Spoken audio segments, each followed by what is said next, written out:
صحابہ خریداری کے لیے گئے تو دشمنی کی انتہا کر دی. مارکیٹ میں جتنا غلہ تھا ریٹ بڑھا بڑھا کے دشمنوں نے خرید لیا.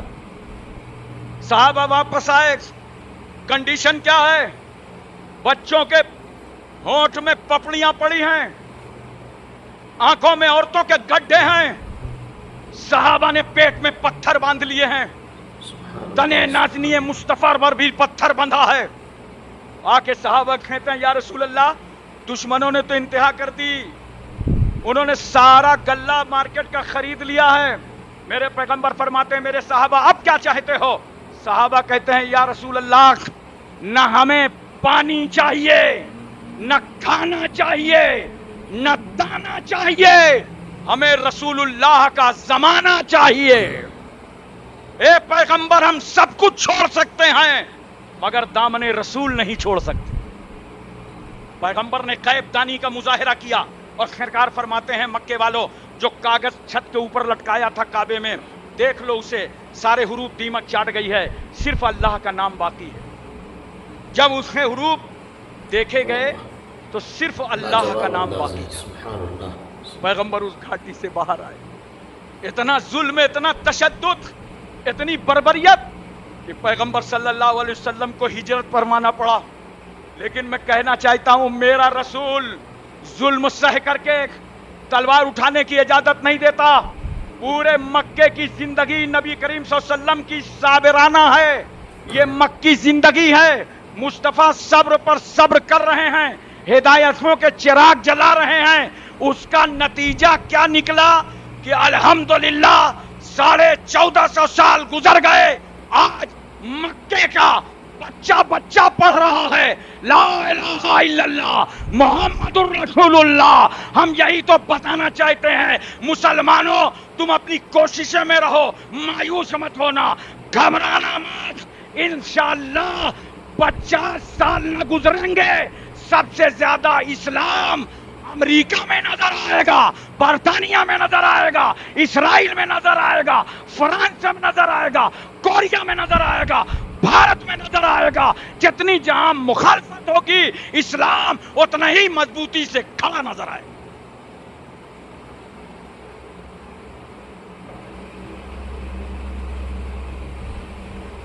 اسلام کو پودا ہے جتنا کاٹو گے اتنا ہی ہرا ہوگا. محترم سامعین کرام دیکھو ذرا سا, آج ہم اور آپ سب ایک جمہوری ملک میں رہتے ہیں, آزاد ملک میں رہتے ہیں, لیکن افسوس یہ ہے کہ مسلمان نوجوان پڑھتا نہیں ہے. نوجوانوں پڑھو اور پڑھ کے دیکھو کہ تم نے اس ملک کے لیے کتنی قربانیاں دی ہیں. تمہیں ہسٹری پڑھنے کی توفیق نہیں ہوتی. آج یہ تو سوشل میڈیا کا زمانہ ہے کہ بیرسٹر صاحب کو سب لوگ دیکھ رہے ہیں اور پڑھ رہے ہیں. ہمارے اکابرین نے, بزرگوں نے, پرکھوں نے اس ملک کے لیے کتنی قربانیاں دی ہیں.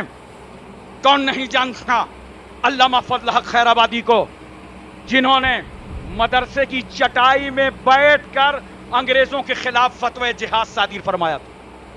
اور کہاں ہیں وہ لوگ جو کہتے ہیں عربی مدرسے دہشت گردی کے اڈے ہیں؟ میرے بھائی اگر یہ عربی مدرسے نہ ہوتے تو آج بھارت آزاد نہ ہوتا. نوٹ کرو, کسی مدرسے چلو, جامعہ نظامیہ چلو, جامعہ اشرفیہ چلو, جامعۃ الرضا چلو, جامعہ اشرف المدارس کانپور چلو, اور ہاسٹل میں چلو 10 کلو سیب لے لو اور بچوں کو چل کے کھلاؤ, تو آپ کہیں گے بچے زیادہ ہیں چاقو منگا لیجئے تاکہ کاٹ کے پھانک بنا کے بچوں کو دے دیا جائے. میں گارنٹی سے کہتا ہوں پورے ہاسٹل میں کوئی چھری نہ ملے گی. ہمیں جو غریب اور مظلوم قوم ایسی دال کھاتی ہو کہ ضرورت پڑے تو وضو کر لو, وہ دہشت گرد ہوگی؟ نہیں ہو سکتی. مدرسوں سے امن و امان پھیلایا جاتا ہے, محبتیں پھیلائی جاتی. علامہ فضل حق خیر آبادی کو جب جزیرہ انڈمان سے ان کے گھر والے ملاقات کرنے گئے تو کیا دیکھا کہ جیل سے ان کا جنازہ نکل رہا ہے. تو گھر والوں نے کہا تھا, اور اس سے پہلے علامہ نے جانتے ہو کیا کہا تھا اس جیل کے اندر؟ انگریزوں مجھے قلم اور کاغذ دے دو, میں اپنے وطن ہندوستان کی ہسٹری لکھنا چاہتا ہوں. انگریزوں نے کہا تھا علامہ صاحب یہ قید خانہ ہے, گیسٹ ہاؤس نہیں ہے, نہ قلم ملے گا نہ کاغذ. تو علامہ فضل حق خیر آبادی نے کوئلہ کو قلم بنا لیا اور کپڑے کو کاغذ بنا ڈالا اور الثورۃ الہندیہ نامی ایک کتاب لکھ ڈالی. آپ توجہ کیجئے، جب آپ کا جنازہ باہر نکل رہا تھا، آپ کے گھر والے ملنے گئے تھے، پتا چلا تھا آپ کے بیٹے کا تو جنازہ نکل رہا ہے، ان کا تو انتقال ہو گیا ہے.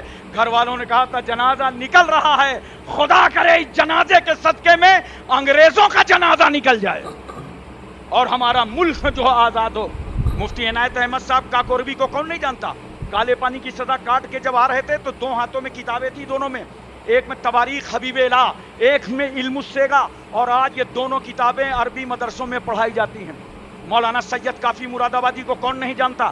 مراد آباد کے چوراہے پر انگریزوں نے جب پھانسی کے پھندے پر لٹکایا تھا تو اس وقت اعلیٰ حضرت فاضل بریلوی بریلی سے فرما رہے تھے، اے لوگو، سید صاحب کی رگوں میں پہلے ہی سے خون ہاشمی موجزن تھا، لو وطن پر قربان ہو گیا. مولانا سید کافی مراد آبادی یہ مجاہدین آزادی میں سے، مولانا لطف اللہ شاہ علی گڑھی، مولانا سید احمد اشرف کچھوچوی کے استاد گرامی ہیں.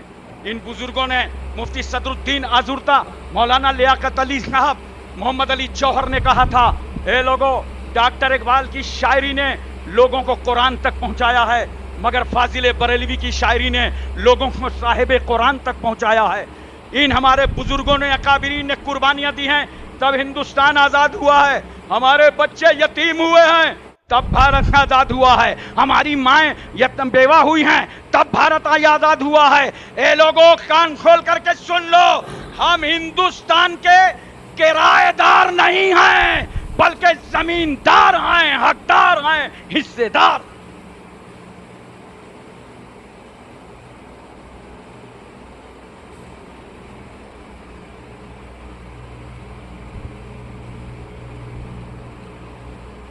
بار آپ سوچیں، 15 اگست سن 1947 کو ہندوستان آزاد ہوا ہے، لیکن 12 ربیع الاول دوشنبہ کے دن سارا جہان آزاد ہوا. نبی کی جب میلاد ہوئی ہے، جاؤ جاؤ مصطفیٰ، دنیا میں تمہاری ضرورت ہے. جاؤ جاؤ مصطفیٰ، یتیموں کا سہارا بن جاؤ. جاؤ جاؤ مصطفیٰ، بیواؤں کا سہارا بن جاؤ. جاؤ جاؤ مصطفیٰ، اپاہجوں کے سرپرست بن جاؤ. جاؤ جاؤ مصطفیٰ، کمزوروں کے کام آؤ. جاؤ جاؤ مصطفیٰ، بیٹیوں کو زندہ ہونے سے بچاؤ. جاؤ جاؤ مصطفیٰ، میرے بندوں کو تجارت کر کے تجارت کا طریقہ بتاؤ، عمل کر کے عمل کا انداز سکھاؤ. اور اے رسول، جب آپ کے عمر مبارک کے 63 سال گزر جائیں تو اپنی قبر میں لیٹ جانا. ہم نے آپ کو اس لیے نہیں پیدا کیا کہ آپ اپنی قبر میں لیٹیں، مگر مصطفیٰ اس لیے لیٹنا کہ جب تم قبر میں لیٹو گے تو میرے بندوں کو اپنی اپنی قبروں میں لیٹنے کا طریقہ معلوم ہو جائے گا.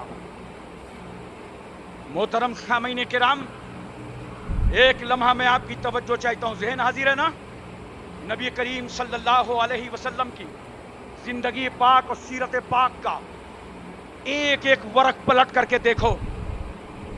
35 سال کی عمر ہے سرکار کی، اور ابھی اعلان نبوت نہیں فرمایا. اتنے میں کعبہ شریف کی اثر نو تعمیر ہوئی. کئی بار کعبہ تعمیر ہوا ہے. اب حجر اسود رکھنے کا سوال اٹھا کہ حجر اسود کون رکھے گا؟ تو ہر قبیلے کا سردار چاہتا تھا کہ میرے ہاتھوں سے حجر اسود رکھا جائے. بڑا اختلاف ہو گیا شہر مکہ میں. ایک شخص نے اعلان کر دیا کہ اعلان کر دو، کل صبح جو سب سے پہلے کعبے میں آئے گا اسی کے ہاتھوں سے حجر اسود رکھا جائے گا.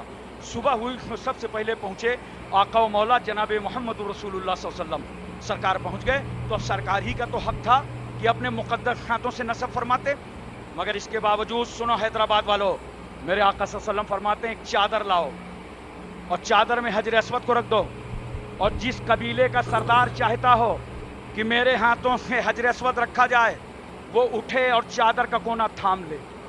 جس سردار نے چاہا چادر کا کونا پکڑا. نبی کریم صلی اللہ علیہ وسلم نے اپنے مقدس ہاتھوں سے حجر اسود کو نصب فرما دیا. اگر سرکار چادر کا کونا نہ پکڑاتے تو عرب کی قوم اپنے معاہدے کی بہت پابند ہوتی تھی، کسی کو حق کے اعتراض نہ ہوتا. مگر آقا کو معلوم تھا کہ ان عربوں کے دل ٹوٹ جائیں گے، اور میں آخری نبی بن کر آیا ہوں، میں رحمت للعالمین بن کر آیا ہوں. میں لوگوں کے دلوں کو توڑنے نہیں آیا، میں تو ٹوٹے ہوئے دلوں کو جوڑنے کے لیے آیا ہوں.